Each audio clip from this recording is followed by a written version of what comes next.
پھر کبھی میں یہاں آؤں گا، پھر کبھی ہم ملیں گے، پھر کبھی اسے بتا دینا، پھر کبھی دیکھ لینا۔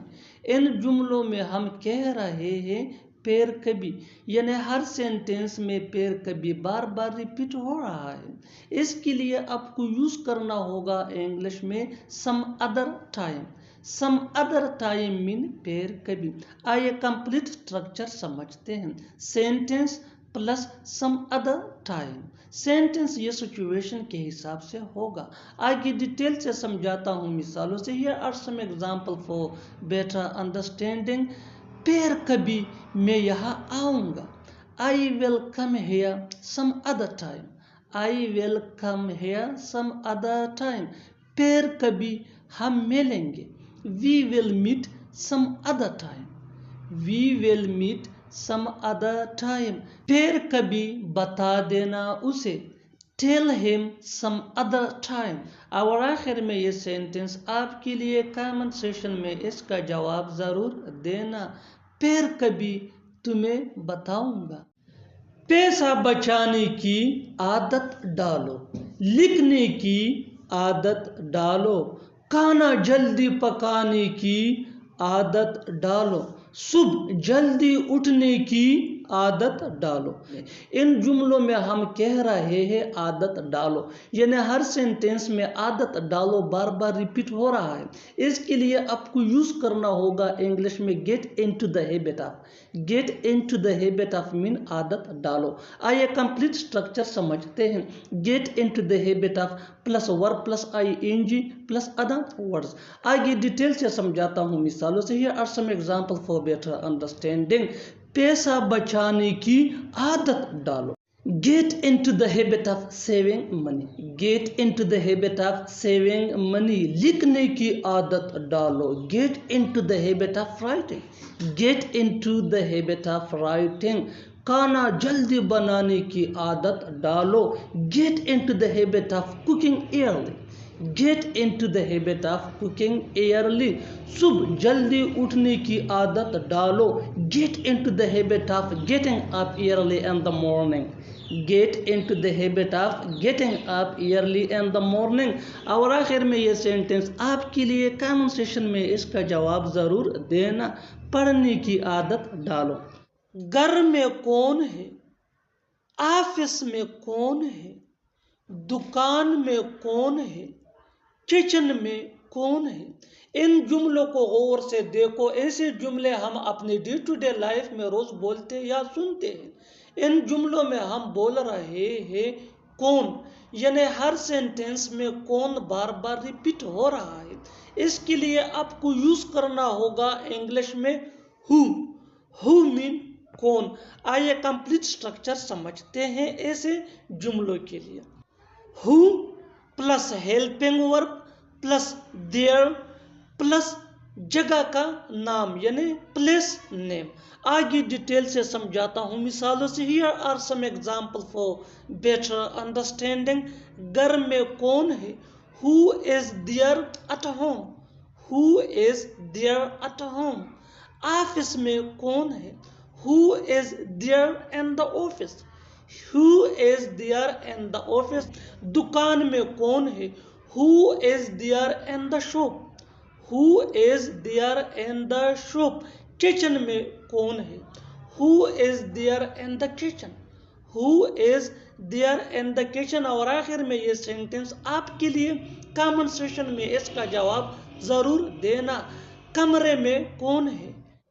تم تو روتے ہی رہتے ہو، تم تو بکواس ہی کرتے رہتے ہو، وہ تو کہتا ہی رہتا ہے، تم تو سوتے ہی رہتے ہو۔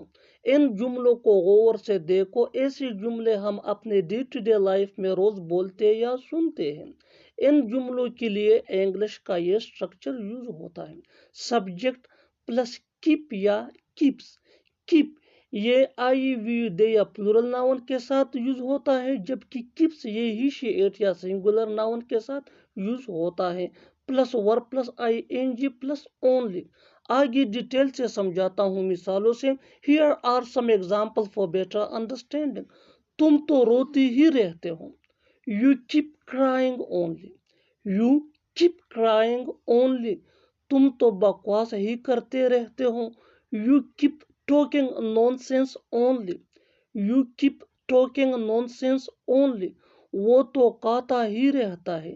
He keeps eating only. He keeps eating only. تم تو سوتے ہی رہتے ہو. You keep sleeping only. You keep sleeping only. اور آخر میں یہ سینٹنس آپ کے لیے کامن سیشن میں اس کا جواب ضرور دینا. وہ تو کھیلتا ہی رہتا ہے. کیا آس پاس کوئی دریا ہے؟ کیا آس پاس کوئی ڈاکٹر ہے؟ کیا آس پاس کوئی پارلر ہے؟ کیا آس پاس کوئی دکان ہے؟ ایسے جملوں کے لیے انگلش کا یہ سٹرکچر یوز ہوتا ہے. Is there plus any plus object plus nearby plus question mark. آگے ڈیٹیل سے سمجھاتا ہوں مثالوں سے. Here are some examples for better understanding. کیا آس پاس کوئی دریا ہے؟ Is there any river nearby. بالکل فارمولے کے ان مطابق ہم نے اس کو ٹرانسلیٹ کیا انگلش میں. Is there any river nearby. کیا آس پاس کوئی ڈاکٹر ہے؟ Is there any doctor nearby. Is there any doctor nearby. کیا آس پاس کوئی پارلر ہے؟ Is there any parlor nearby. Is there any parlor nearby. کیا آس پاس کوئی دکان ہے؟ Is there any shop nearby. Is there any shop nearby. اور آخر میں یہ سینٹنس آپ کے لیے کامن سیشن میں اس کا جواب ضرور دینا. کیا آس پاس کوئی ہسپتال ہے؟ اس میں وقت لگتا ہے. کھانا بنانے میں وقت لگتا ہے. بھاجی بنانے میں وقت لگتا ہے. انگریزی سیکھنے میں وقت لگتا ہے. ان جملوں کو غور سے دیکھو. ان میں ایک چیز کامن ہے اور وہ ہے وقت لگنا. اس کے لیے آپ کو یوز کرنا ہوگا انگلش میں it takes time. It takes time mean وقت لگنا. آئیے کمپلیٹ سٹرکچر سمجھتے ہیں. It takes time plus to plus V1 یعنی first form of verb plus other words. آگے ڈیٹیل سے سمجھاتا ہوں مثالوں سے. Here are some examples for better understanding. اس میں وقت لگتا ہے. کامن سینٹینس ہے ڈیلی لائف کا جو ہم روز سنتے ہیں اپنے روزمرہ کی زندگی میں. اس میں وقت لگتا ہے. It takes time. It takes time. کھانا بنانے میں وقت لگتا ہے. یہ بھی ایک عام سا جملہ ہے. کھانا بنانے میں وقت لگتا ہے. It takes time to cook food. It takes time to cook food. Body بنانے میں وقت لگتا ہے. It takes time to build our body. It takes time to build our bodies. انگریزی سیکھنے میں وقت لگتا ہے. It takes time to learn English. It takes time to learn English. اور آخر میں یہ سینٹنس آپ کے لیے کامن سیشن میں اس کا جواب ضرور دینا. ڈرائیونگ سیکھنے میں وقت لگتا ہے. ڈرائیونگ سیکھنے میں وقت لگتا ہے. Subscribe to English pace for more advance English sentence structure. Thanks مان.